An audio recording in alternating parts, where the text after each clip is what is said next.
ठीक है। ऑप्शन आपके सामने है, सेल वाल, ठीक है।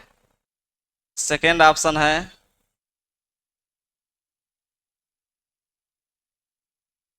प्रोटोप्लाज्म, ठीक है। और तीसरा ऑप्शन है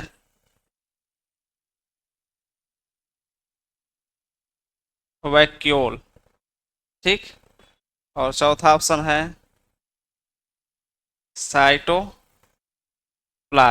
ठीक है। आप लोग सोच रहे होंगे इसी में बताना है, लेकिन नहीं, हम स्टेटमेंट में पूछेंगे। चूज दी करेक्ट ऑप्शन, ठीक है। ए है फर्स्ट एंड थर्ड ओनली, ठीक है।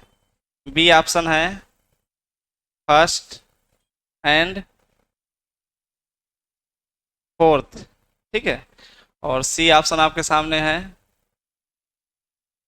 Second and fourth. और डी ऑप्शन है फर्स्ट एंड सेकेंड, ठीक है। आपके सामने ऑप्शन है, मतलब इसमें से जो है आपको ये बताना है कि कौन सा ऐसा है जो नॉन लिविंग है, ठीक है। लिविंग नहीं है, आपको बताना है non living. Cell wall, protoplasm, vacuole और साइटोप्लाज्म, सारी चीजें हमने पढ़ा दिया है, ठीक है। जो लोग नहीं पढ़े हैं अभी समझा देंगे सारी चीजें। वैक्यूल नहीं पढ़ाया गया है, चलिए ठीक है, फिर भी बता पाएंगे आप लोग, ठीक है। इसमें करेक्ट ऑप्शन चूज करना है, फर्स्ट थर्ड है, फर्स्ट और फोर्थ है, इसमें सेकेंड और फोर्थ है, इसमें फर्स्ट और सेकेंड है। चलिए, फर्स्ट और थर्ड बता रहे हैं, ठीक है। और कोई फर्स्ट और थर्ड बता रहे हैं अभी? और सुन के नहीं बताना है, गलत भी हो सकता है। आप लोग बताइए, सेल वाल के बारे में पढ़ाए हैं?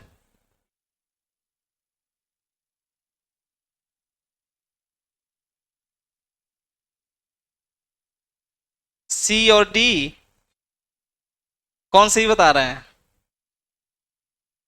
आप लोग बताइए। डी, बी, और इसमें है एक लोग और, चलिए दो लोग हो गए, प्लस वन, इसमें प्लस वन और बी, डी, चलिए ठीक है। और डी, ठीक है। चलिए, और आप लोग पूरे लोग बताइए। ज्यादा से ज्यादा गलत ही तो होगा, और क्या होगा? गलत होगा तो फिर बताया जाएगा, बताइए। नॉन ऑफ दिस करते हैं क्या लास्ट में? लाइए वो भी कर दे रहे हैं, नॉन ऑफ दिस, ठीक है। पेज पलटने से नहीं मिलेगा, क्योंकि मैं कंसेप्चुअल चीज कभी नहीं पूछता हूँ, मैं कंडीशन बेस्ड क्वेश्चन पूछता हूँ, ठीक है। अगर आप सोच रहे हैं कि पेज पलटने से अगर आपको मिल जाएगा तो मुश्किल है, ठीक है। जो चीज़ हम समझाते हैं उसको लिखाते भी हैं, तो जो समझेगा और उसको पढ़ेगा उन्हीं का कल्याण होने वाला है। ये कहिए कि मैं सीधा जो पढ़ाया हूँ वही लाइन टू लाइन रख दूंगा, तो कभी नहीं। हमेशा कंसेप्चुअल चीज़ें रखते हैं, कंडीशन बेस्ड, और ऐसे क्वेश्चन आते हैं, ठीक है। और लोग बताइए, आप लोग बताइए, आप बताइए। आप पढ़ चुकी हैं ना, बताइए। पढ़ाए हैं, सबको अच्छे से पढ़ाए थे। चलिए, जो लोग बी बता रहे हैं वो भी गलत है, जो लोग डी बता रहे हैं वो भी गलत है। एक लोग इसमें बस बताए हैं, कौन बताए थे? ये बस, ये क्या है, सही है, ठीक है, फर्स्ट और थर्ड, ठीक।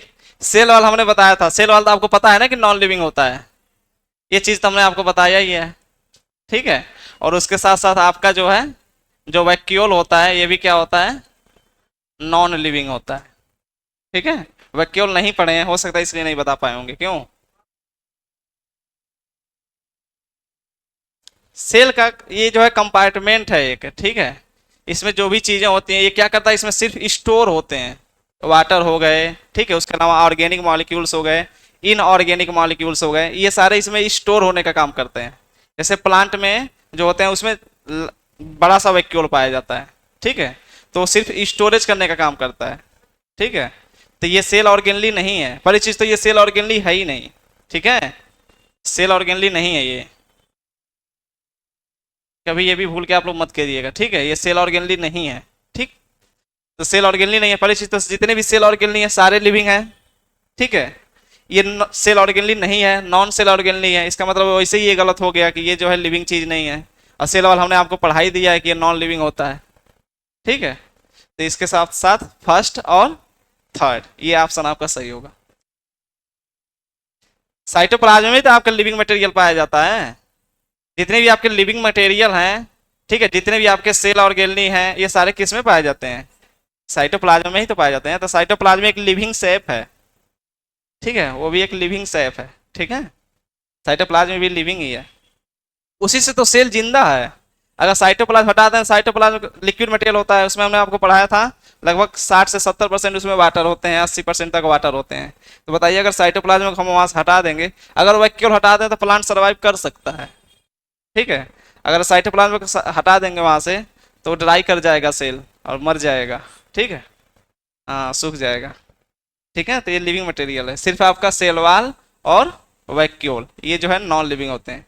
एक सेल में दो ही हैं जो नॉन लिविंग होते हैं, आज याद रख लीजिए, एक आपका सेल वाल और दूसरा वैक्यूल। इसके अलावा जितने भी हैं सारे क्या हैं, लिविंग हैं, सबका अपना काम है अलग अलग।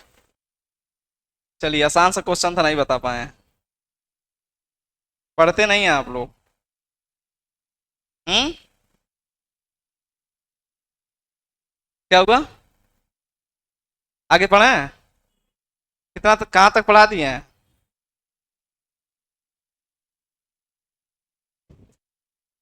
कंपोजिशन पढ़ा दिए हैं, और उसमें समझ में आ गया है सारी चीजें। पता है क्यों आप लोग पूछते नहीं है, कल आपका हमने जो है गलत बता दिया था यहाँ पे, तो गए तो नोट्स में देखे कि हमने गलत बता दिया था, फिर जो है आपको इन्फॉर्मेशन सही दिए थे, ग्रुप में भेज दिए थे, ठीक है। एनिमल सेल में नहीं पाया जाता है वो, हमको लगा एनिमल सेल में पाया जाता है, ठीक है। तो ऐसे क्वेश्चन पूछिए आप लोग, कोई जरूरी थोड़ी है कि सारी चीजें हम बता के ही जाएंगे, सबको सारी चीजें थोड़ी आती हैं, नहीं आएगा तो पढ़ के बताया जाएगा, कल बताएंगे परसों बताएंगे, लेकिन पूछिए, पूछते ही नहीं है। चलिए एक चीज इन्होंने पूछा तो सबको क्लियर हो गया, हुआ कि नहीं, आपको पता तो चल गया उसके बारे में, इसी ने कहते हैं क्वेश्चन पूछते रहिए। अब मुझे कोई शर्म नहीं लगता है, अगर यहाँ नहीं बता पाएंगे तो मैं बाद में जाकर बताऊंगा, मुझे ये कहने में कभी भी शर्म नहीं लगता कि मुझे ये नहीं आता है, ये आता है, ठीक है। और शर्माना भी नहीं चाहिए, सबको सारी चीज़ें थोड़ी आती हैं, जो चीज़ें आती हैं हम बता देते हैं, जो चीज़ें नहीं आती हैं हम रूम पे जाकर बताते हैं। चलिए लेक्चर वाइज लेक्चर शुरू हो जाएगा। न्यूक्लियस पढ़ रहे थे ना हम लोग, तो न्यूक्लियस में हम आपको क्या पढ़ा रहे थे, क्रोमेटिन नेट, ठीक है, ये पढ़ा रहे थे। जो आज आए हैं वो सुन लें, आप लोग को तो पढ़ाए हैं, सुनाना ही क्या है, ठीक है, और तो कोई नया है ही नहीं, ठीक। तो न्यूक्लियस पढ़ा रहे हैं, उसमें हमने क्रोमेटिन फाइबर के बारे में चर्चा किया था। क्रोमेटिन फाइबर जो है फ्लेमिंग ने इसका टर्म दिया था, ठीक है। उसके साथ साथ जो है कब दिए थे टर्म, लिखाए हैं ईयर, नहीं लिखाए हैं तो लिख लीजिए वहां पे, 1879, ठीक है, 1879, ठीक है। उसके अलावा जो है ये इसमें जो है हिस्टोन प्रोटीन पाए जाते हैं, हमने बताया था 5 प्रकार के होते हैं, H1 H2A H2B H3 और H4, ठीक है। उसमें डीएनए कितना परसेंट पाया जाता है, 31%, आरएनए 2 से 5%, उसके साथ साथ उसमें नॉन हिस्टोन प्रोटीन कितना पाया जाता है, 28%, और हिस्टोन प्रोटीन 31%, 36%, ठीक है। ये सारी चीजें उसमें पाई जाती हैं, ठीक। तो उसके बाद हमने बताया था कि इसके 2 पार्ट हुए हैं, जो आपके क्रोमेटिन फाइबर हैं इसके कितने पार्ट हैं, 2, एक आपका यू क्रोमेटिन और दूसरा हेट्रोक्रोमेटिन, ठीक है।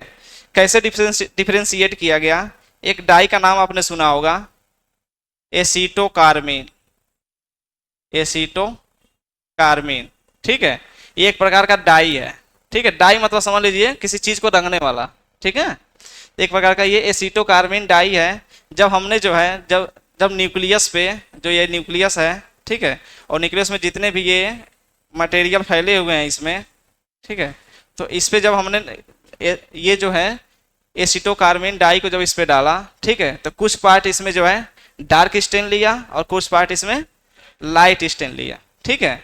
तो जिसने लाइट स्टेन लिया उसको हमने बोल दिया यूक्रोमेटिन, और जिसने डार्क स्टेन लिया उसको हमने क्या बोल दिया, हेट्रोक्रोमेटिन, ठीक है। दो नाम हमने दिया। एसिटोकार्बिन, एसिटोकार्बिन का नाम जानते हैं आप लोग, एसिटो का मतलब एसिटिक एसिड होता है। कार्बिन जो है, ये जो आपको कार्बिन दिख रहा है, ये निकाला जाता है इंसेक्ट से, ठीक है। एक स्कैब इंसेक्ट है, उसका नाम क्या है, मैं अभी याद आएगा तो बता देंगे, आप लोग जानने की आवश्यकता भी नहीं है, ठीक है। तो ये नेचुरल जो है डाई होता है, जो आपका एसिटोकार्बिन है, ये क्या होता है, एक नेचुरल डाई होता है, ठीक है। मतलब इंसेक्ट से निकाला जाता है, तो इंसेक्ट से निकाला जाएगा तो नेचुरल डाई होगा ही, ठीक है। कोकिनियो बीटल, हाँ, कोकिनियो बीटल होता है उसका नाम, ठीक है, कोकिनियो बीटल, कोकिनियो बीटल, ठीक है। एक बीटल है, इससे जो है आपका ये निकाला जाता है कार्मीन, ठीक है। कार्बन निकाल करके जो है जब उस पर डाला गया इस पे, तो दो पार्ट लिया, एक आपका यूक्रोमेटिन और दूसरा हेट्रोक्रोमेटिन, यूक्रोमेटिन और दूसरा कौन सा लिया, हेट्रोक्रोमेटिन, ठीक है। अभी समझ में नहीं आ रहा होगा कैसे लिखना है, चलिए लिखिए, सब लोग चेहरा देख रहे हैं तो पता है। देखिए, आफ्टर दी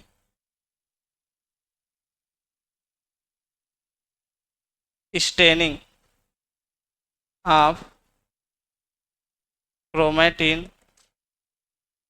नेट, या फिर इसको क्रोमोजोम भी बोल सकते हैं, यही तो क्रोमोजोम बनाता है, chromosome, after the staining of chromatin chromosome by the help of acetocarmine die,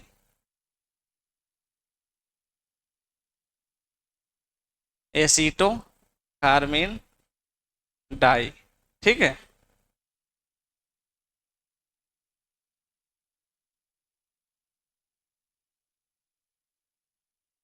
chromatin divided into two part, ठीक है, दो पार्ट में डिवाइड कर हो गया। पहला आपका है यू क्रोमेटिन और दूसरा हेट्रो क्रोमेटिन, ठीक है।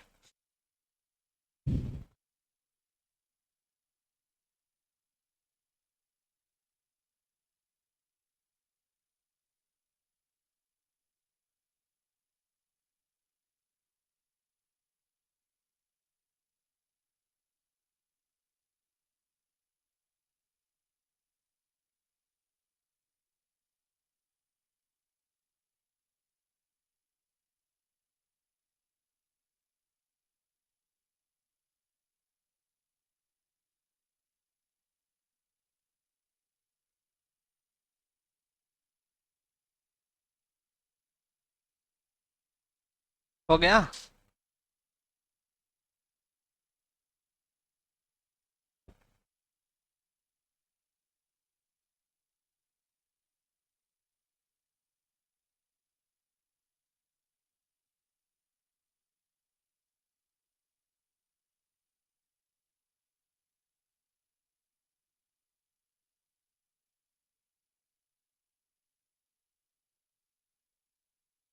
चलें आगे,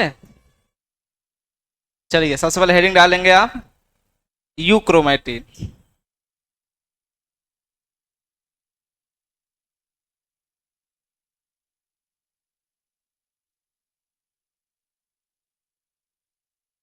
यू क्रोमेटिन, ठीक है। बगल में आप एक फिगर बनाएंगे न्यूक्लियस का,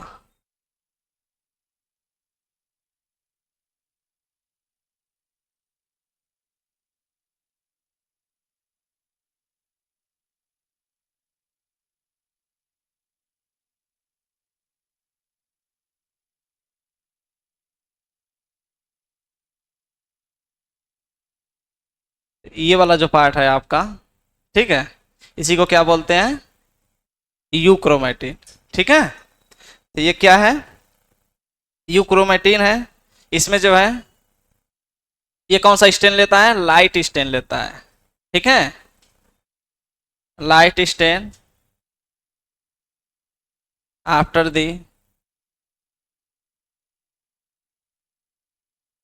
स्टेनिंग ऑफ डाई। ठीक है,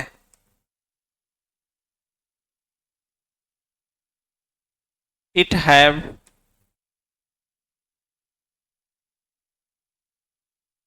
लेस, या फिर इसको ऐसे लिख लीजिए,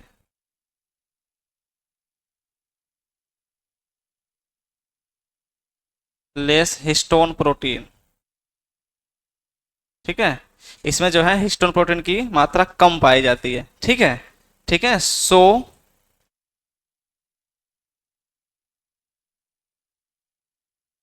इट वाज जेनेटिकली एक्टिव। ठीक है,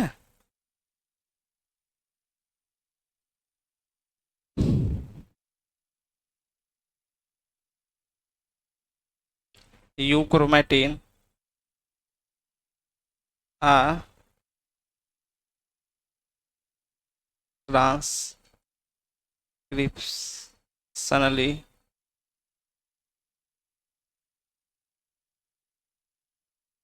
मोर एक्टिव। ठीक है, उसके अलावा प्रेजेंट इन ऑल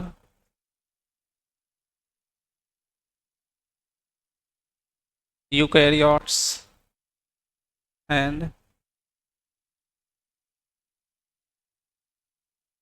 प्रोकैरियोट्स।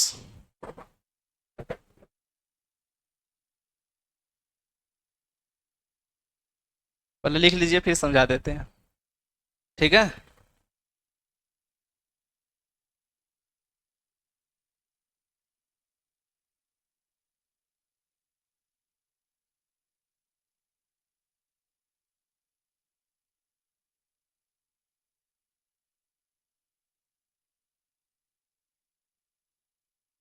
और यहाँ पे एक चीज और लिख सकते हैं, प्रेजेंट इन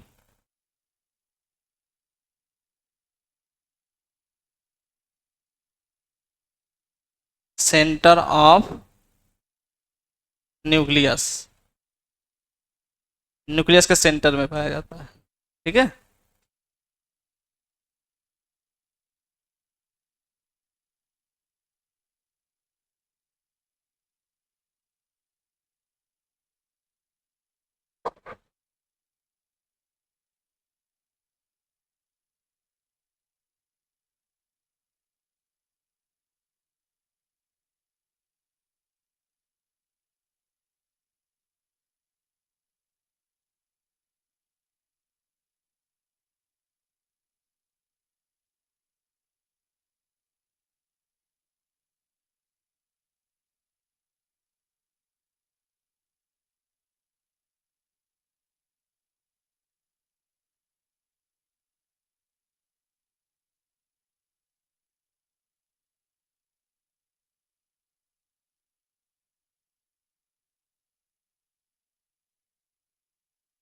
हो गया।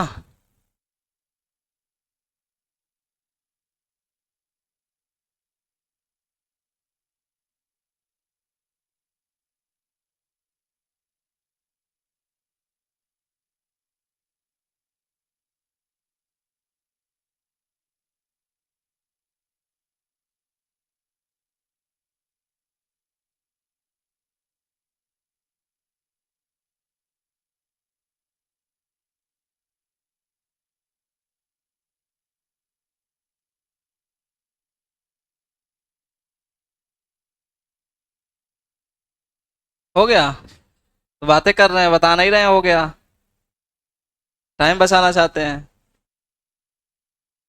चलिए ठीक है, देखिए पहले हमने क्या लिखा है, present in centre of the nucleus, ये तो समझ में आ रहा है, सेंटर में पाया जाता है। ठीक है, और ये लाइट स्टेन लेता है आफ्टर द स्टेनिंग। ठीक है, मतलब जो जो है इसमें हिस्टोन प्रोटीन की मात्रा जब कम पाई जाती है, ठीक है, तो ये ज्यादा कंडेंस नहीं होता है। अब ज्यादा जब कंडेंस नहीं होता है तो कौन सा स्टेन लेता है? लाइट स्टेन लेता है, ठीक है। उसके बाद इसमें लिखा है ईट हैव लेस हिस्टोन प्रोटीन, ये हमने बता ही दिया। अब जहां पे बताइए हिस्टोन प्रोटीन कम मात्रा में पाया जाएगा तो ज्यादा एक्टिव होंगे। क्यों होंगे? जैसे मान लीजिए समझने के लिए, एक 10 बाई 10 का अगर कमरा है तो उसमें अगर 5 लोग को भर दें, चलिए 10 लोग को भर दे रहे हैं, तो 10 लोग अच्छे तरह से उसमें मूव कर पाएंगे कि 2 लोग अच्छे तरह से मूव कर पाएंगे? 2 लोग कर पाएंगे। तो यहाँ पे हिस्टोन प्रोटीन की मात्रा कम है, ठीक है, इसलिए ये ज्यादा एक्टिव है, ठीक है। इसलिए जेनेटिकली एक्टिव होता है, और जब जेनेटिकली एक्टिव है तो डीएनए आरएनए सारे इसी चीज में पाए जाएंगे, इसलिए ये इसमें ट्रांसक्रिप्शन में भी एक्टिव रहेगा, ठीक है। मतलब एमआरएनए बनाने में भी ये क्या होगा? एक्टिव होगा। तो ये क्वेश्चन पूछे जाते हैं आपसे कि जो है ट्रांसक्रिप्शनली या फिर जेनेटिकली एक्टिव कौन सा क्रोमेटिन होता है? तो कौन सा क्रोमेटिन होता है? यू क्रोमेटिन होता है, ठीक है। ये क्वेश्चन आपसे पूछे जाते हैं। और हमने फिर लिखा है प्रेजेंट इन ऑल यूकैरियोट्स, यहाँ तक तो आपको कंफ्यूजन नहीं है, लेकिन हमने लिखा है प्रोकैरियोट्स, ठीक है। और हमने आपको बताया है कि न्यूक्लियस लाइक स्ट्रक्चर किसी भी प्रोकैरियोट्स में नहीं पाए जाते हैं, लेकिन हमने प्रोकैरियोट्स क्यों लिखा है? यूक्रोमेटिन ही है जो आपका क्या बनाता है? ट्रांसक्रिप्शन करता है, ठीक है।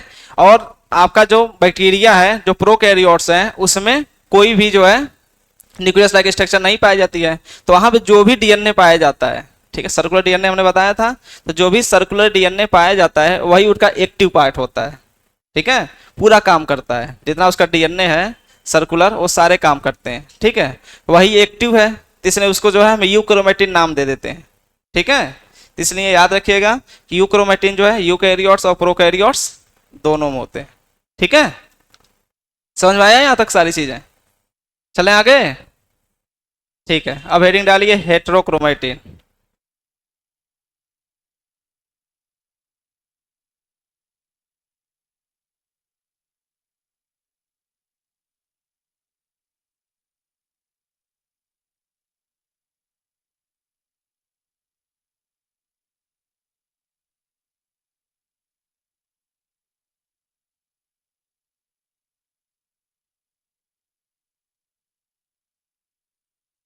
ये आपका न्यूक्लियस है, ठीक है।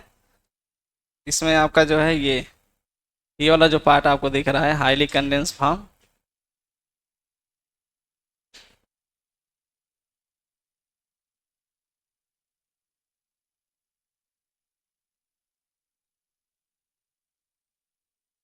ठीक है। तो ये वाला जो पार्ट आपको दिख रहा है, ये वाला पार्ट, ठीक है, इसी को क्या बोलते हैं? हेट्रोक्रोमेटिन बोलते हैं, ठीक है। हाईली कंडेंस है, थिक है, क्वाइल्ड है, ठीक है। It was highly condense, thick and coiled, ठीक है। थिक होता है और क्वाइल्ड होता है।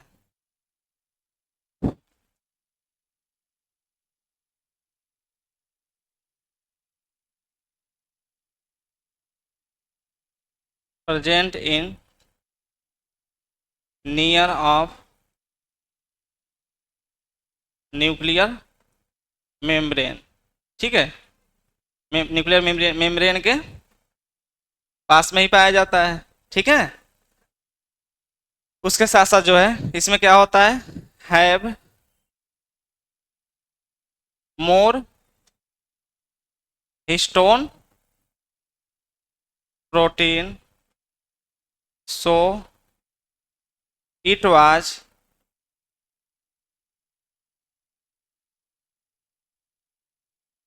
लेस जेनेटिकली एक्टिव, ठीक है। हाईली एक्टिव नहीं होता क्योंकि ये ज्यादा कंडेंस होता है, ठीक है।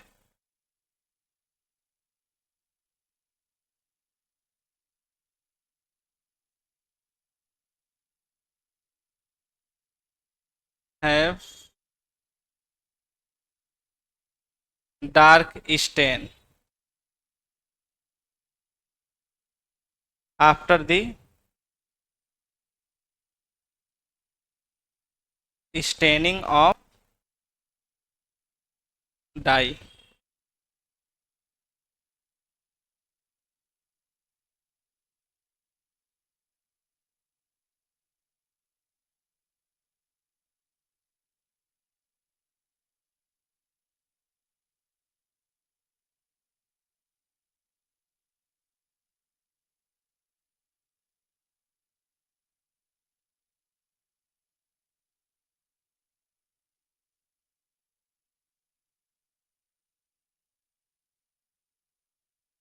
हो गया।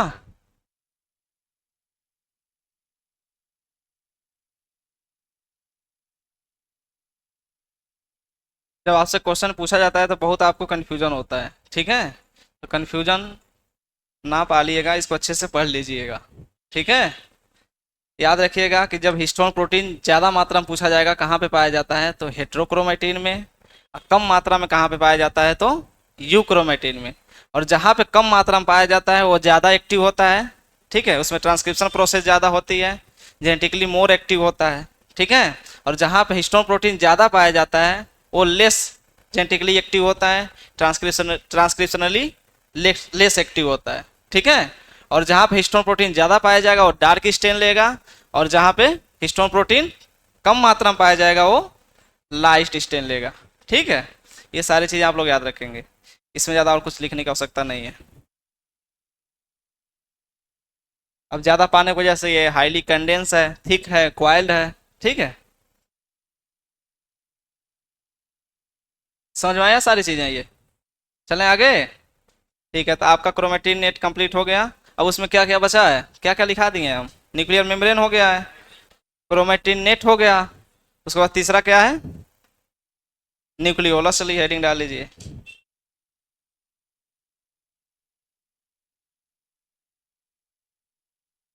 ठीक है, बात करते हैं किसकी, न्यूक्लियोलस की। तो जो आपका ये न्यूक्लियस हमने बनाया था, इसी में हमने एक ऐसा स्ट्रक्चर बनाया था, ठीक है। और ये किससे घिरा होता है, ये आपके क्रोमेटिन बॉडी से या थ्रेड से, ठीक है। यही आपको जो है स्ट्रक्चर आपको दिख रहा है, इसी को क्या बोलते हैं, न्यूक्लियोलस बोलते हैं, ठीक है। सबसे पहले बात करते हैं न्यूक्लियस की डिस्कवरी, न्यूक्लियोलस की डिस्कवरी की, ठीक है। डिस्कवरी किसने किया है, हाँ, फर्स्ट डिस्कवर्ड बाई, किसने डिस्कवर्ड किया है, फोंटाना ने। फोंटाना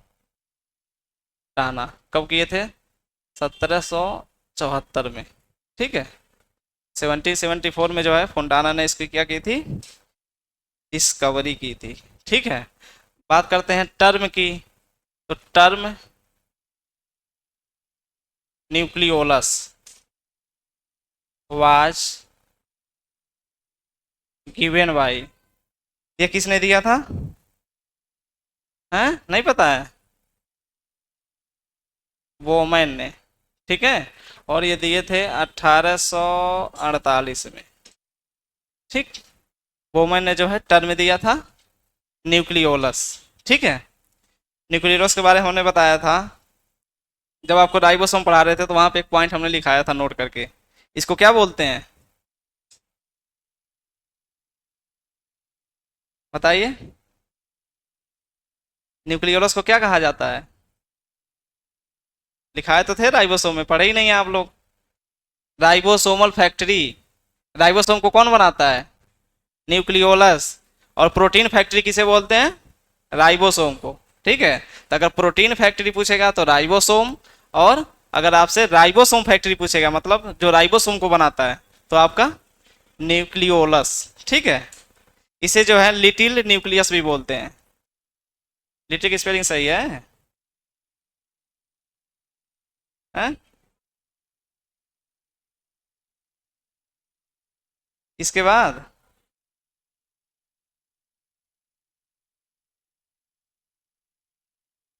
स्मॉल न्यूक्लियस, ये सही है ना, इसमें नहीं गलत होगा, ठीक है। स्मॉल न्यूक्लियस भी इसे बोलते हैं, ठीक है। अपने भाषा में हम लिटिल लिटिल भी लिख सकते हैं, ठीक है। स्मॉल न्यूक्लियस बोलते हैं, इसी को क्या बोलते हैं, राइबोसोमल फैक्ट्री, ठीक है। राइबोसोमल फैक्ट्री भी बोलते हैं। ठीक है, क्यों बोलते हैं, चलिए अभी आगे दिखा देंगे। इसे राइबोसोमल फैक्ट्री बोलते हैं।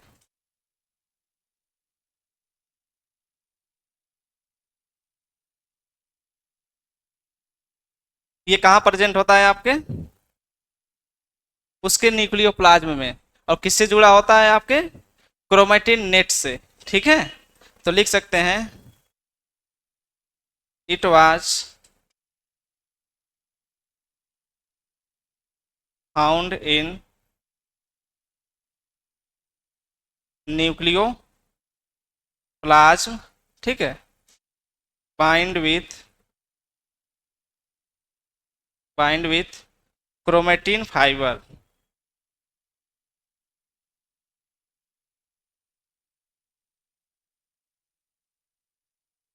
ठीक है,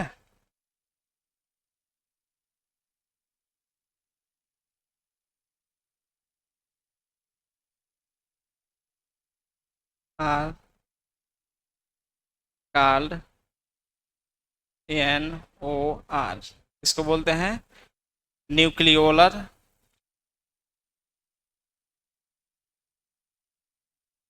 ऑर्गेनाइजर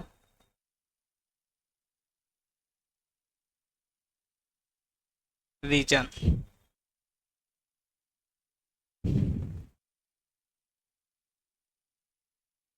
ये आपके न्यूक्लियोप्लाज्म में पाया जाता है।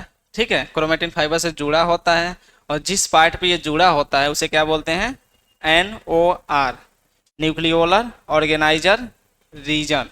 ठीक है, आपने क्रोमोजोम क्रोमोजोम स्टार्ट कर दिए पढ़ना, क्रोमोजोम में ये पार्ट आएगा। ठीक है, जब आपको क्रोमोजोम पढ़ेंगे तो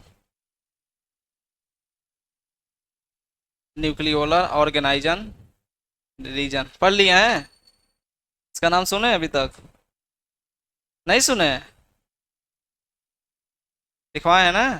ठीक है, तो इसी जगह पे आपका जो है न्यूक्लियोलस जुड़ा होता है। ठीक, हो गया।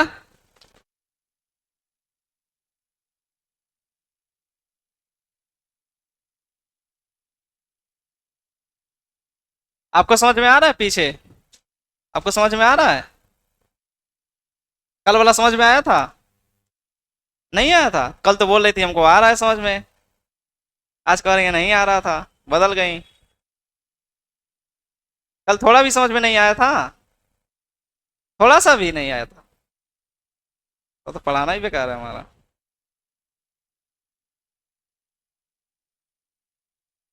आज समझ में आ रहा है थोड़ा सा। कल आपने उसको पढ़ा था जो हमने पढ़ाया था, तो बताइए कैसे समझ में आएगा। पढ़ेंगे तब ना समझ में आएगा, पढ़ने पे डाउट क्लियर होता है, जब पढ़ेंगे ही नहीं तो कहाँ से डाउट होगा। हैं, नॉर के बारे में समझा दें, नाम से ही पता चल रहा है, न्यूक्लियोलर ऑर्गेनाइजर रीजन रीजन। ठीक है, और ऐसा रीजन मीन्स क्या होता है, क्षेत्र होता है, वो स्थान होता है जहाँ पे आपका न्यूक्लियोलर वहां से बनता है। ठीक है, तो नाम से ही पता चल रहा है न्यूक्लियोलर ऑर्गेनाइजर रीजन।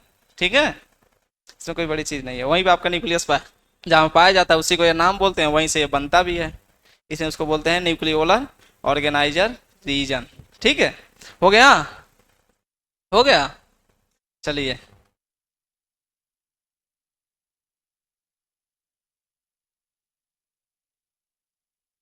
जो नॉर्मली आपके डिप्लॉयड सेल होते हैं, normally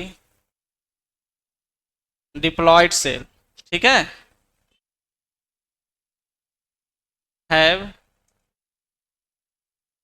one nucleus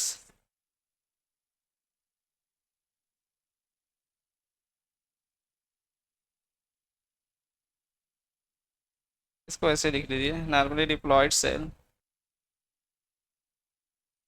one nucleus have one nucleolus.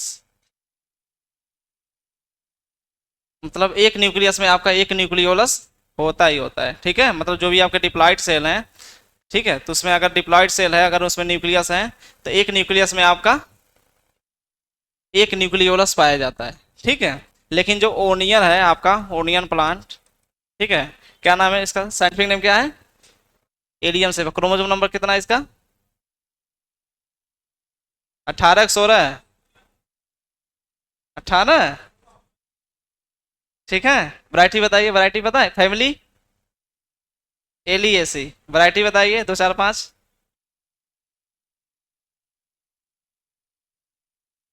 बताइए।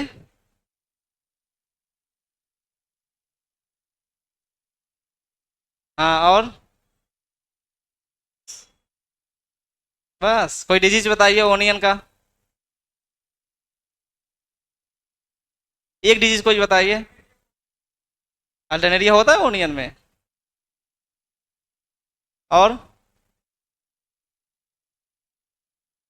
डाउनी मिल्ड्यू नहीं लगता है? लगता है? लगता है। और फंगस का नाम है परनोस्पोरा डिस्ट्रक्टर। आगे पढ़ेंगे, ठीक है। तो जो ओनियन है, onion plant have one nucleus, nucleus have the four nucleolus. ठीक है, इसमें एक न्यूक्लियस में कितने न्यूक्लियोलस पाए जाते हैं? चार न्यूक्लियोलस पाए जाते हैं। ठीक है, उसके साथ साथ एक आयन है कैल्शियम आयन। ठीक है, असेंशियल, इसके लिए असेंशियल होता है, असेंशियल फॉर द मेंटेनेंस,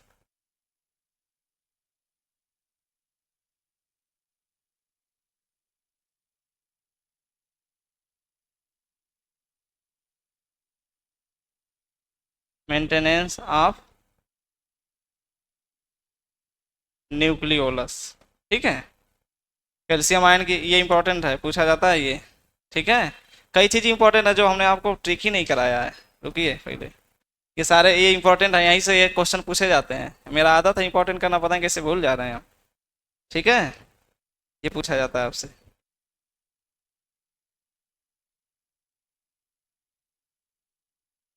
ये क्वेश्चन आपसे पूछे जाते हैं। डार्क स्टेन नहीं, ये वाला, more stone protein genetically more active. ठीक है,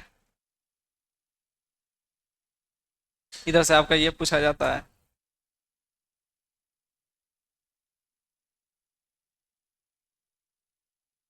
हाँ चला गया ये।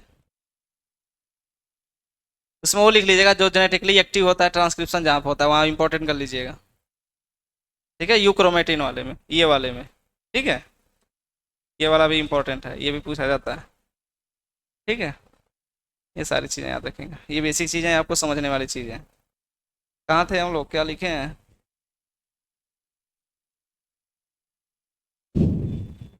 क्या लिखे थे अभी? कैल्शियम आयन लिख लिए उसको, तो फिर से हम लिख देते हैं, क्या जरूरत है वहाँ खोजने की। Calcium ion is essential for the maintenance, maintenance of nucleolus. ठीक है, न्यूक्लियोलस के मेंटेनेंस के लिए जो है कैल्शियम आयन की आवश्यकता होती है, ये इंपॉर्टेंट है। और इसमें कुछ इंपॉर्टेंट तो नहीं बच रहा है। हो गया? इसके पहले वाला लिख लिए थे? इसके पहले क्या लिखे थे? हाँ, चार न्यूक्लियोलस होते हैं एक न्यूक्लियस में, ओनियन प्लांट में। ठीक है, ठीक। इसे राइबोसोम फैक्ट्री क्यों बोलते हैं? क्योंकि ये क्या बनाता है? Ribosomal factory, because it formed the ribosome. ये राइबोसोम को बनाता है, इसे इसको क्या बोलते हैं? राइबोसोम फैक्ट्री बोलते हैं। ठीक है, राइबोसोमल फैक्ट्री बोलते हैं।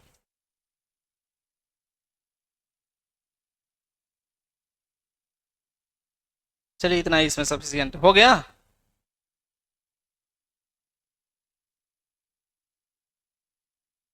समझ में आ रहा है कि नहीं?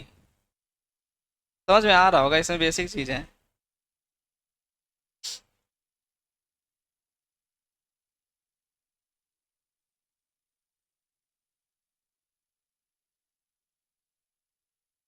चलिए अब हेडिंग डालिए न्यूक्लियोप्लाज, एक वही बचा है न्यूक्लियोप्लाज।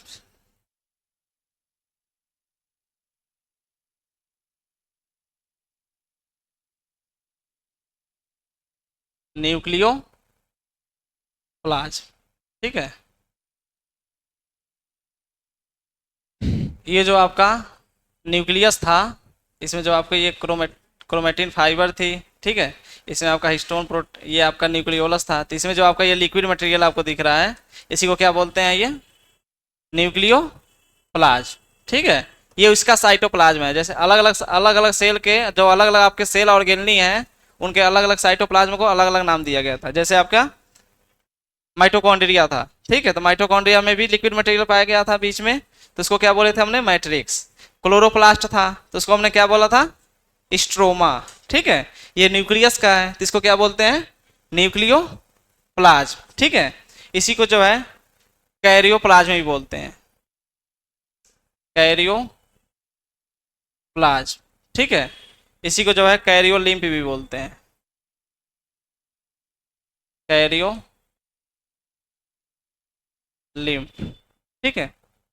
कैरियोप्लाज्म कैरियोलिम्फ के नाम से जाना जाता है, ठीक।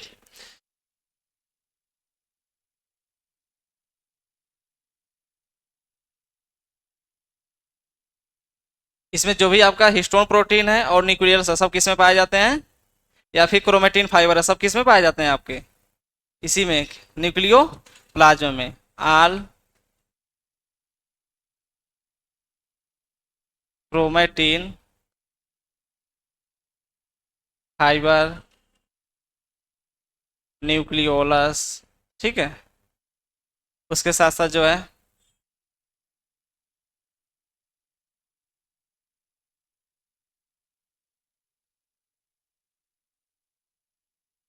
बस इसमें इतना ही लिखिए, ज़्यादा नहीं निकाल सकते, ठीक है। Are present in nucleoplasm, ठीक है। न्यूक्लियो प्लाज्म टर्म किसने दिया था, पता है आप लोगों को, nucleo plasm term was given by, किसने दिया है, वही दिए हैं स्ट्रासबर्गर। स्ट्रासबर्गर ने जो है क्या दिया था, न्यूक्लियोप्लाज्म टर्म दिए थे, ठीक है। और स्ट्रासबर्गर ने एक चीज और बोला था, क्या कहा था, लिखाए हैं उसको। उन्होंने कहा था कि जितने भी न्यूक्लियस होते हैं पुराने न्यूक्लियस से ही मिलके बनते हैं, ठीक है। All nucleus arises from pre existing nucleus, ठीक है। ये उन्होंने बताया था।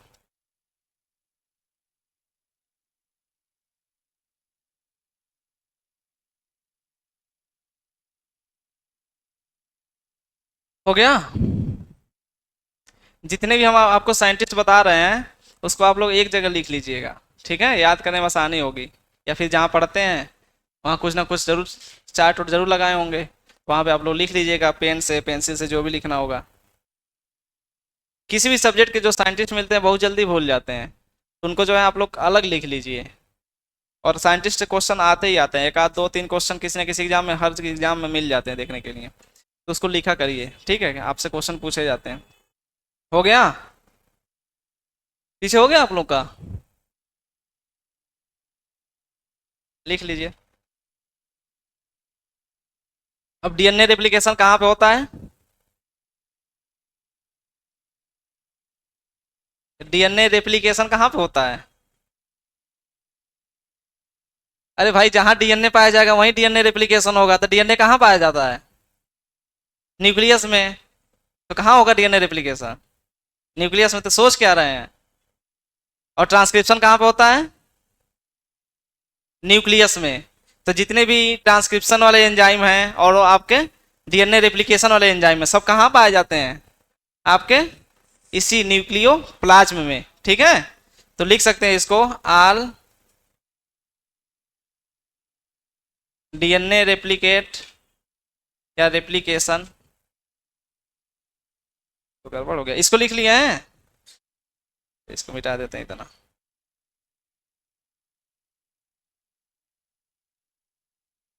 All DNA replication enzymes and transcription enzymes are present in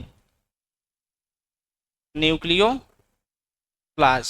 ठीक है, सब आपके न्यूक्लियोप्लाज्म में पाए जाते हैं। ठीक, किसी एंजाइम का नाम पता है आप लोगों का? डीएनए रेप्लिकेशन में कौन कौन से एंजाइम इन्वॉल्व होते हैं, बताइए। हम्म, न्यूक्लियस, न्यूक्लियस तो काटने का काम करता है। ठीक है, न्यूक्लियस एक ऐसा एंजाइम है जहां भी उसे थोड़ा सा भी डैमेज अगर मिला, उसे अगर उसके डीएनए में थोड़ा सा भी अगर डैमेज मिला, तुरंत जाकर वहां काट देता है। ठीक है, तो न्यूक्लियस एंजाइम आज आप पढ़ेंगे आगे चल के बायोटेक में, या फिर इसी में पढ़ेंगे, आप सर पढ़ाएंगे आपको। एक जो न्यूक्लियस एंजाइम होते हैं और एंडो न्यूक्लियस एंजाइम होते हैं। ठीक है, तो जो एंडो न्यूक्लियस एंजाइम होते हैं वही जो है ज़्यादा एक्टिव होते हैं, जहाँ भी वो देखते हैं थोड़ा सा भी डीएनए अगर डैमेज है तो तुरंत उसे काट देते हैं। ठीक है, और एक एंजाइम आपने सुना होगा लाइगेज एंजाइम, तो क्या करता है, जोड़ने का काम करता है। दो स्टेन को, जो डीएनए का स्टेन है, ठीक है, तो उसको क्या करता है, जोड़ने का काम करता है। ठीक है, उसके अलावा ट्रांसक्रिप्शन में एंजाइम आपने सुना होगा, आरएनए पॉलीमरेज। ठीक है, लाइगेज भी उसमें आते हैं, हेलिकेज एंजाइम होते हैं। ठीक है, सारे एंजाइम आप पढ़ेंगे आगे चल के डीएनए रेप्लिकेशन और ट्रांसक्रिप्शन में। ठीक है, तो इसमें इतना ही लिखना है, ज़्यादा ना मत लिखिए। हो गया, तो आपका फाइनली न्यूक्लियस समाप्त हो गया। ठीक है, न्यूक्लियस में इससे ज़्यादा आप पढ़ने की आवश्यकता नहीं है। चारों कंपोनेंट हमने बता दिया, चारों के बारे में हमने लिखा दिया। ठीक है, और उसके अलावा जितने भी आप न्यूक्लियोटाइड, न्यूक्लियोसाइड जो भी पढ़ते हैं, adenine, thymine, guanine, cytosine, uracil, ये सारे कहाँ पाए जाते हैं, इसी न्यूक्लियोप्लाज्म में। ठीक है, तो लिख सकते हैं उसको, लिख लीजिए, इंपॉर्टेंट है।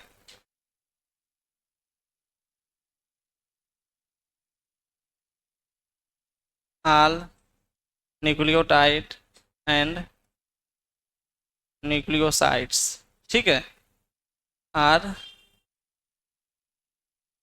Present in nucleoplasm. अच्छा, हाँ, चाहे एडेनिन हो गया, थायमिन हो गया, ग्वानिन हो गया, साइटोसिन हो गया, और उसमें आरएनए भी कुछ मात्रा में पाया जाता है, तो यूरेसिल भी आपका पाया जाएगा। लिखाए थे ना कंपोजिशन में कि आरएनए कितना परसेंट पाया जाता है, 2 से 5%। अगर उसमें आरएनए है तो उसमें यूरेसिल पाया जाएगा। ठीक है, तो जितने भी आपके ये न्यूक्लियोटाइड हैं सब आपके उसमें पाए जाते हैं, न्यूक्लियो प्लाज्म में। हाँ, न्यूक्लियोटाइड जो है आपका, ये जो न्यूक्लियोटाइड है, इसमें आपके 3 चीज आते हैं। एक आपका शुगर आता है, फास्फेट आते हैं, और नाइट्रोजनस बेस, इसी को नाइट्रोजनस बेस बोलते हैं। ठीक है, इसी को नाइट्रोजनस बेस बोलते हैं।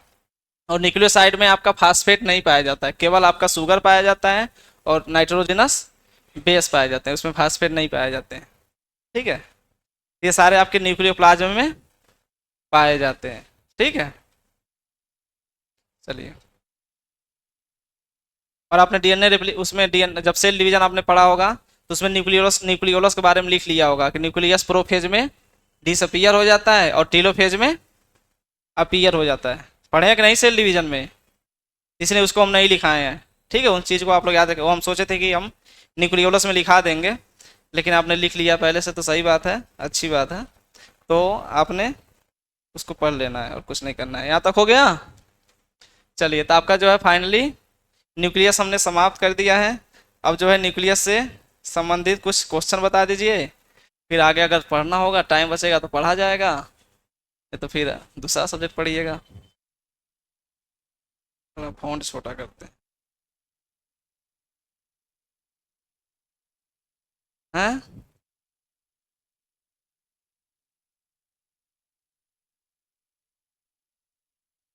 अभी तक जो पढ़े उसमें कुछ पूछना है, बताइए। आप लोगों को कुछ समझ में आया है आप लोगों को? पहले आप लोग नहीं पढ़े हैं, इसको पहली बार पढ़े हैं, समझ में आया है? उसमें भी थोड़ा आया अभी, तो जहाँ नहीं समझ में आया पूछिए, तभी क्वेश्चन पूछेंगे। डाउट अगर है तो पूछ लीजिए, तब आपसे क्वेश्चन पूछा जाएगा, नहीं तो फिर आंसर सही बताना पड़ेगा, हम बता रहे हैं।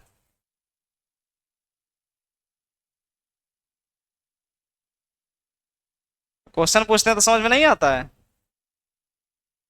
तो क्वेश्चन आसान होते हैं, बस आप लोग को प्रैक्टिस नहीं है। आप लोगों ने बस 4 ऑप्शन वही वाला पढ़ा है। हाँ, 5 ऑप्शन बस पढ़े हैं। ठीक है। और मैं क्वेश्चन 5 ऑप्शन वाला लाता नहीं हूँ, मैं थोड़ा सा ऐसा लाता हूँ, थोड़ा सा आप उसमें दिमाग लगाएं। ठीक है। थोड़ा टेक्निकल क्वेश्चन ले आते हैं। सीधा क्वेश्चन तो आपको हर जगह मिल जाएंगे, कि हर किताब में आपके कांतवा में लिखा हुआ है। ठीक है, इसलिए मैं थोड़ा सा टेक्निकल क्वेश्चन लाता हूँ, थोड़ा आप लोग समझिए उसको किस तरह से क्वेश्चन पूछ रहा है। ठीक है, ये होते हैं। बताइए, कुछ पूछना है? कुछ पूछना है आप लोगों को? आपको कुछ पूछना है पीछे? आप इस पहले पूछेंगे तब। आपको कुछ पूछना है? आपको ये आ जाएंगे ना, इनको पहले पढ़ा। आपको कुछ पूछना है आप लोगों को? तो फिर कोर्स इसीलिए हम पूछ रहे हैं कि अभी आंसर जब पूछाएंगे तो आंसर सही सही बताना पड़ेगा। करा देंगे, हम जिम्मेदारी लिए है ना, ये भी जिम्मेदारी लिए थे कि जो पढ़ाएंगे वो समझ भी आएगा। समझ में आ रहा है कि नहीं? एक काम कर रहे हैं ना बढ़िया से, फिर एक काम भी वो भी बढ़िया से कर देंगे। कोई तो काम बढ़िया कर रहे हैं, फिर हो जाएगा। चलिए, असर्शन में लिख, क्वेश्चन आपका ये है, nucleus are the controlling centre of cell. ठीक है, दिख रहा है वहां से?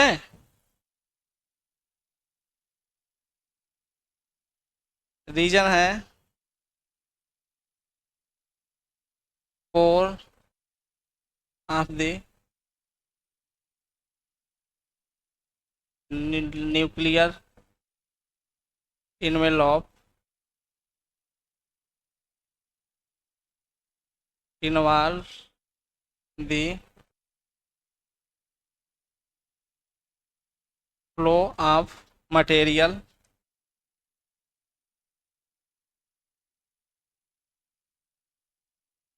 at outside of nucleus। ये आपके 2 क्वेश्चन है, ये समझाएंगे। नोट्स देखने की आवश्यकता नहीं पड़ेगी।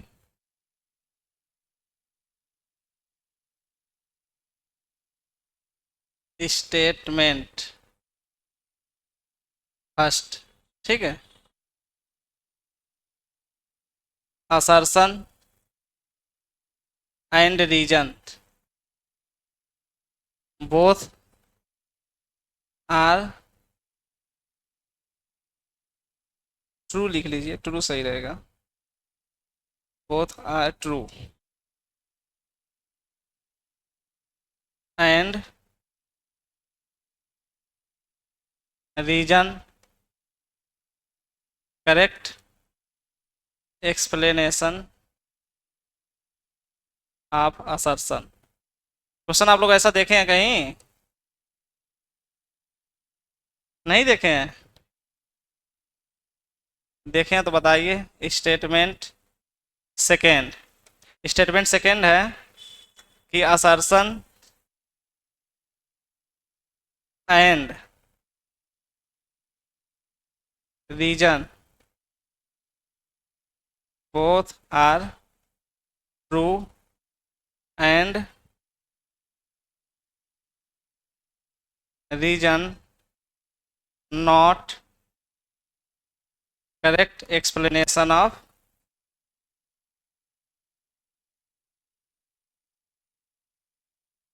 ये बड़ा सा क्वेश्चन देख के घबराने की आवश्यकता नहीं, बहुत आसान क्वेश्चन है। ठीक है। स्टेटमेंट थर्ड आपका है, assertion are true and reason R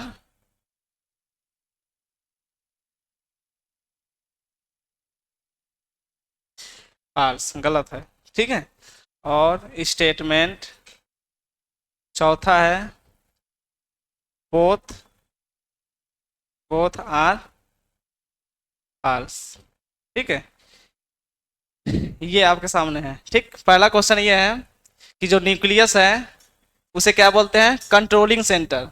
nucleus को सेल का कंट्रोलिंग सेंटर बोला जाता है। ठीक, पहला क्वेश्चन है और मतलब असर्शन है, और रीजन में ये पूछा गया है कि पोर ऑफ द न्यूक्लियस या nuclear envelope involve the flow of material outside of the nucleus. Pore के बारे में हमने बताया है, और पोर किस में इन्वॉल्व होता है ये भी हमने समझाया था। ठीक है, पोर क्या करता है, ठीक, जो आपके न्यूक्लियर एनवेलप में मतलब उसका जो न्यूक्लियर मेम्ब्रेन है उसी में पोर पाया गया था। ठीक है, ऑक्टागोनल बताए थे हमने जिसको एनुलस कहा जाता था। ठीक है, तो इसमें पहला आपका स्टेटमेंट है असर्शन रीजन दोनों सही हैं, और रीजन करेक्ट एक्सप्लेनेशन कर रहा है किसका, असर्शन का। दूसरे में दोनों सही हैं और रीजन एक्सप्लेनेशन नहीं कर पा रहा है किसका, असर्शन का। इसमें आपका असर्शन सही है और रीजन गलत है, और इसमें दोनों गलत हैं। ठीक है, ये आपके सामने 4 ऑप्शन है, और आप लोग बताइए, देखते हैं कितना मेहनत से आप लोग पढ़े हैं। पहला और समझ लीजिए, अच्छे से बताइए, टाइम पूरा देंगे आप लोग को। लिखा हुआ समझ में आ रहा है भाई?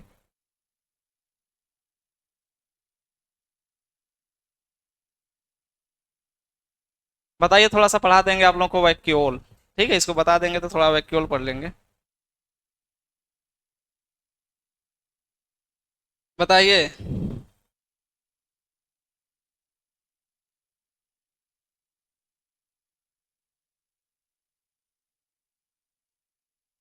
उसी में तो पाया गया था, और कहाँ पाया गया था? ऐसे हमने आपको न्यूक्लियस दिखाया था, ऐसे हमने आपको न्यूक्लियस बनाया था, जैसे में हमने पोर नहीं दिखाया था, तो ये इसका न्यूक्लियर मेम्ब्रेन में ही तो पोर पाया जाता है, और कहाँ पाया जाता है?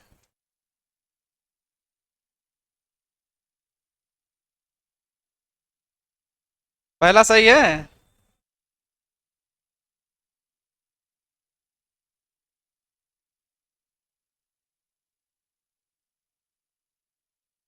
हम्म, आप लोग भी पहला बता रहे हैं, और आप लोग, और सब लोग पहला बता रहे हैं। तीसरा लग रहा है।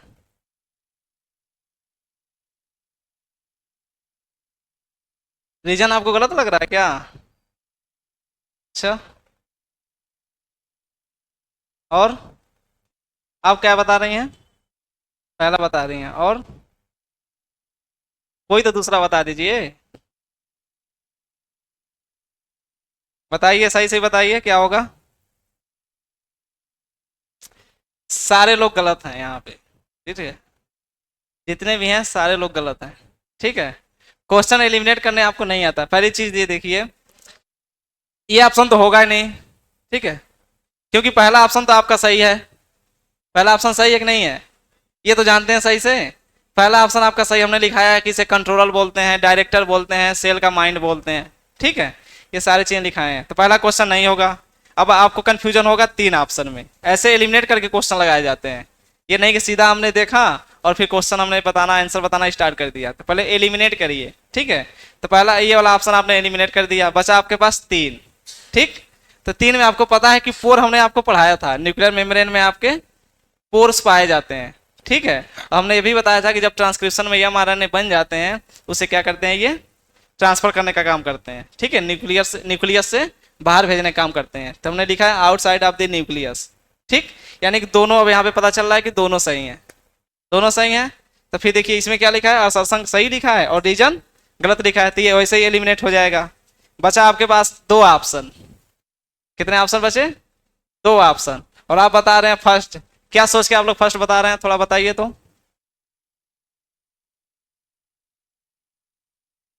रीजन का मतलब समझते हैं आप लोग क्या होता है? रीजन का मतलब ये होता है, आपने सिर्फ इंडिविजुअल क्वेश्चन आपने पढ़ा है, इंडिविजुअल क्वेश्चन आपने पढ़ा है, ये भी सही है। इंडिविजुअल क्वेश्चन आपने पढ़ा है, ये भी सही है। ये न्यूक्लियर मेम्ब्रेन में पाया जाता है और ये न्यूक्लियस का पार्ट है, तो आपने दोनों जोड़ के एक साथ बता दिया है। यही सोच के आप लोग बताए होंगे। अगर यहाँ पे देखिए, अगर यहाँ पे क्वेश्चन ये होता रीजन में कि इसमें जो है जेनेटिक मटेरियल पाया जाता है, डीएनए और आरएनए, आरएनए कम मात्रा में पाया जाता है। अगर यहाँ पे सीधा लिख देता कि इट हैव जेनेटिक मटेरियल। ठीक है, जेनेटिक मटेरियल, तो जेनेटिक मटेरियल में आपका क्या क्या है, एक डीएनए है और प्लस आरएनए है, डीएनए की मात्रा ज़्यादा है। अगर ये ऑप्शन लिखता तब आपका जो है, आपका पहला वाला जो ऑप्शन है ये सही होता।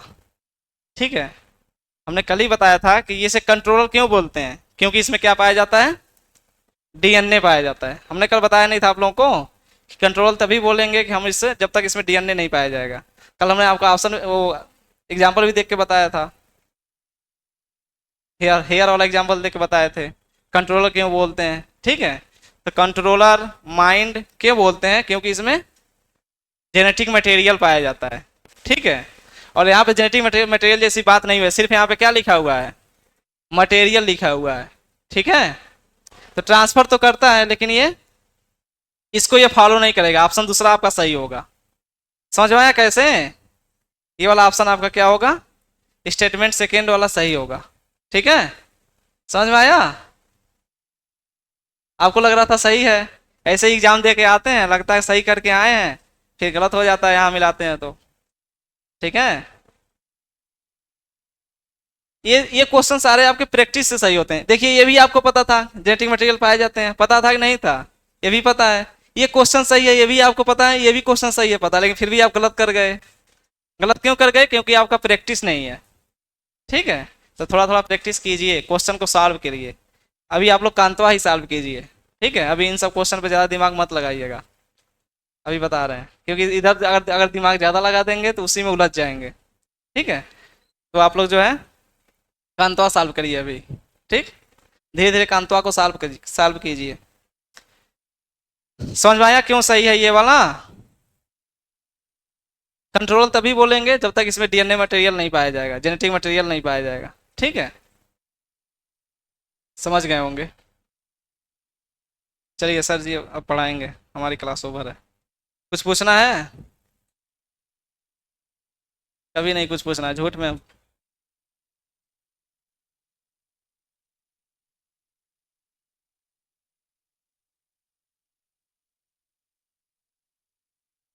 तो जिसका न्यूक्लियस रहेगा उसी का डीएनए जाएगा, तो वही तो बनाएगा, दूसरा डीएनए तो वहां पे आएगा नहीं।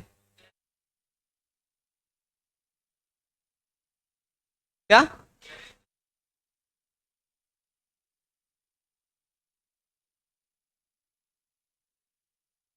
डीएनए ही तो मेन चीज है ना उसमें। न्यूक्लियस को हमने डायरेक्टर क्यों बोला है, क्योंकि उसमें डीएनए पाया जाता है, तब हमने डायरेक्टर बोला है। हमारे भी शरीर में अगर कोई चीज कट जाती है, मान मान के चलिए घाव ही लग जाता है अगर, तो चोट अगर लग जाता है तो धीरे धीरे देखते होंगे भर जाता है घाव। तो क्यों भरता है, क्योंकि वहां पे सेल डिवीजन होता है। तो सेल डिवीजन किसका होता है, क्रोमोजोम का होता है, और क्रोमोजोम पे क्या पाया जाता है, डीएनए पाया जाता है। तो फाइनली सब कुछ काम आके कहाँ पे गिरता है, डीएनए पे ही। ठीक है, डीएनए ही तो सब कुछ कंट्रोल कर रहा है। हमने सिर्फ न्यूक्लियस की यहाँ पे बात किया है ना, यहाँ पे क्लोरोप्लास्ट और माइटोकॉन्ड्रिया की बात तो किया नहीं है। ठीक है, अगर वहां की बात होगा तो अलग टर्म दिया जाता है, साइटोप्लाज्मिक इनहेरिटेंस वाला। ठीक है, तो हम हमने सिर्फ इसने तो एक सेल लिया है, इसलिए हमने वहां पे क्या लिया है, एसिटाबुलेरिया की केवल सिंगल सेल लिया है, ताकि हमें स्टडी करने में कंफ्यूजन ना हो। ठीक है, आया समझ में, नहीं क्लियर हुआ।